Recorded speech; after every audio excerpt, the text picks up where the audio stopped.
पटना के एसएसपी अवकाश कुमार को हटा दिया गया है, जहां पे कार्तिकेय शर्मा जो पूर्णिया के एसपी थे, अब उनको जो है पटना का नया एसएसपी बनाया गया है।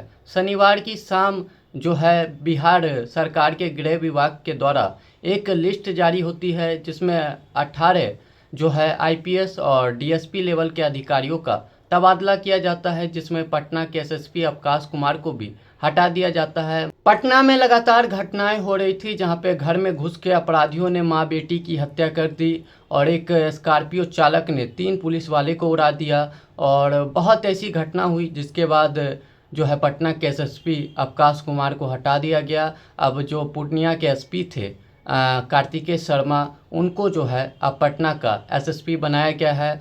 और जाते जाते अवकाश कुमार ने प्रेस कॉन्फ्रेंस की और काफ़ी ज़्यादा भावुक भी दिखे। मात्र 6 महीने में उनको जो है उनके पद से हटा दिया है। बीएमपी 1 में जो है उनको पोस्टिंग मिली है नई। और कार्तिकेय शर्मा जो पूर्णिया के एसपी थे, अब पटना के एसएसपी बन गए हैं। क्या कुछ कह रहे हैं जाते जाते अवकाश कुमार? जिला में वरीय पुलिस अधीक्षक के रूप में 5 महीने का कार्यकाल हमारा करीब करीब रहा। और इसके लिए सबसे पहले तो मैं अपने राज्य की सरकार माननीय मुख्यमंत्री जी को धन्यवाद देता हूँ कि उन्होंने मुझे ये मौका दिया काम करने का यहाँ पर। हमारे वरीय पदाधिकारी उनको भी धन्यवाद देता हूँ मैं। हमारे मीडिया के कर्मी आप लोगों का भी सहयोग काफ़ी प्राप्त रहा हम लोगों को। कुछ जो लोग हैं जिनको डेटा इंटरप्रिटेशन में दिक्कतें थी, हमारे आंकड़े देने के बावजूद भी शायद समझ नहीं पाए वो लोग, उनको डेटा इंटरप्रिटेशन की दिक्कतें रही होंगी, तो उन लोगों को भी मैं धन्यवाद देता हूँ। कम से कम कवर किया उन्होंने, प्रकाशित किया। यहाँ जिला प्रशासन का भी सहयोग बहुत रहा हमारी पुलिस को, उन लोगों को विशेष रूप से धन्यवाद।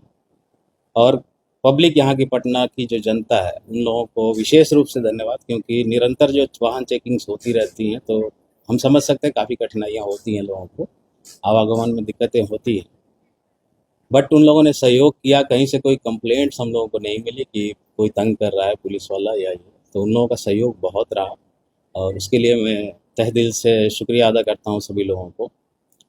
लास्ट में हमारे पुलिस के परिवार, जो हमारे पदाधिकारी हैं, एसपीज, एसडीपीओस, सभी थानाध्यक्ष, सभी थाना के कर्मी, पुलिस लाइन के कर्मी, हमारे सभी सिपाहीगण, सभी लोग को विशेष रूप से धन्यवाद कि इतनी कड़ी मेहनत से इन लोगों ने काम किया और 5 महीने में जो रिजल्ट्स हैं आप लोगों के साथ हमने शेयर किया था पहले भी।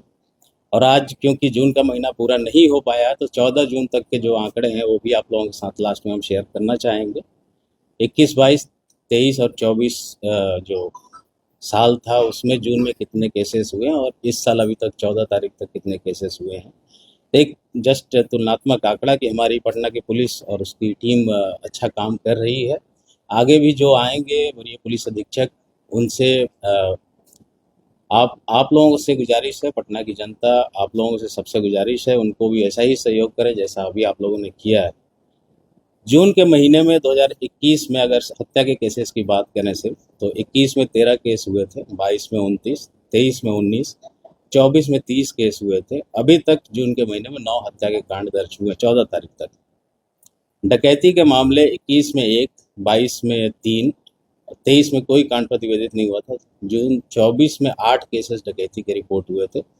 इस वर्ष 14 तारीख तक एक कांड मात्र अभी प्रतिवेदित हुआ है। लूट के केस में जो हमारी टीम लगातार काम कर रही है और जिसका रिजल्ट हमने पहले भी बताया था, मई महीने तक 87 के जगह पे 47 केसेस इस साल हुए थे। इस महीने भी आप हर वर्ष की तुलना में देखें तो जून में 21 में 18 केस लूट का प्रतिवेदित हुआ था, 22 में 15 केस हुए थे, जून 23 में 23 केस हुए थे, जून 24 में 24 केस हुए थे रिपोर्ट लूट के। इस वर्ष 14 जून तक मात्र 1 केस रिपोर्ट हुआ लूट का। पटना जैसे ज़िले के लिए एक बहुत बड़ी उपलब्धि है और ये हमारी टीम जो काम की है उसका एक उदाहरण है। इसी तरह एक्सटॉर्शन के केसेस में 21 में 4, 22 में 4, 23 में 1 और 24 में 2 केस रिपोर्ट हुआ था। 25 में 14 जून तक अभी कोई कांड एक्सटॉर्शन का रिपोर्ट नहीं हुआ।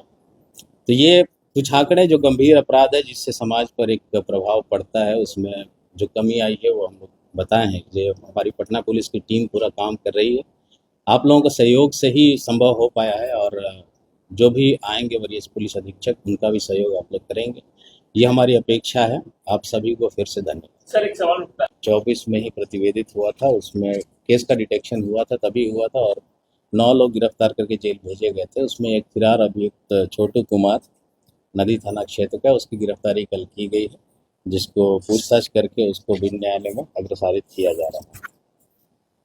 ये कल का था, अभी आप लोग कट कर सकते हैं। बाकी हमारा जो है वो पैसा लेकर ही हत्या करते हैं, तो इन लोग की गिरफ्तारी से सिटी क्षेत्र में हम लोग को उम्मीद है, पुलिस को उम्मीद है कि ऐसी घटनाओं पे अंकुश लगेगा। कितनी हत्या को अंजाम दिया? अभी तक तो 3 का हम लोग को प्रकाश में आया है और भी पूछताछ चल रही है, हो सकता है और भी केसेस में इनकी संख्या। तीनों मामलों में कितने की सुपारी थी?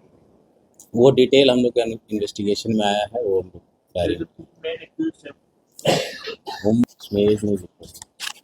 20-25 के आसपास सभी के एज लगभग वैसे ही हैं, नहीं सभी मेजर हैं और वही 25 के आसपास सबकी एज। नहीं, आप ट्रांसफ़र को इससे लेकर मत देखिए। ट्रांसफ़र पोस्टिंग्स बहुत सारी चीज़ों को लेकर होती हैं और ये जो मंत्री होते हैं, माननीय मंत्री, जो इस केस में हमारे माननीय मुख्यमंत्री हैं, उनका विशेषाधिकार। ट्रांसफ़र पोस्टिंग्स हमारी नौकरी का हिस्सा है, उसको इन सब चीज़ों से लेकर जोड़ना मेरे ख्याल से अनुचित लेकिन मैं 5 महीने ही मैंने कहा जो भी डिसीजन लेना होता है, जो लोग हैं उनको लेना होता है, ये हमारे और आपके हाथ की चीज़ नहीं। हमें जहाँ ड्यूटी मिलती है वहाँ हम लोग करते हैं। घटनाएं हुई चाहिएगा तो मलाल आपको जीवन में बहुत चीज़ों का हो सकता है, नहीं चाहिएगा तो नहीं हो सकता है। हमने कहा हम शुक्रगुजार हैं कि पटना जो राज्य की राजधानी है उसकी सेवा करने का मौका हमको मिला। 5 महीने ही सही है, बट मौका मिला, इसके लिए हम शुक्रगुजार। फिर 5 महीने चैलेंजिंग केस एक तो बर्गलरीज जो हुई थी बीच में लगातार हो रही थी, वो हमारे लिए ज़्यादा चैलेंजिंग था, क्योंकि लूट की डकैती की जो घटनाएं घटित होती हैं उसमें अमूमन जल्दी गिरफ्तारियां हो जाती हैं, डिटेक्शन सभी जगहों पे हो जाता है, बट गृहवेदन एक बहुत बड़ा चैलेंज होता है हम लोगों के लिए। बट गृहवेदन के केसेस के डिटेक्शन में भी यहाँ की टीम ने जो काम किया लग के, वो बहुत ही सराहनीय था। कई लोगों की गिरफ्तारियां हुई हैं, तो गृहवेदन ही एक ऐसा केस है। बाकी और केस कोई ऐसा टफ यहाँ पे नहीं रहा जिसको डिटेक्ट करने में बहुत ज़्यादा दिक्कत हुई।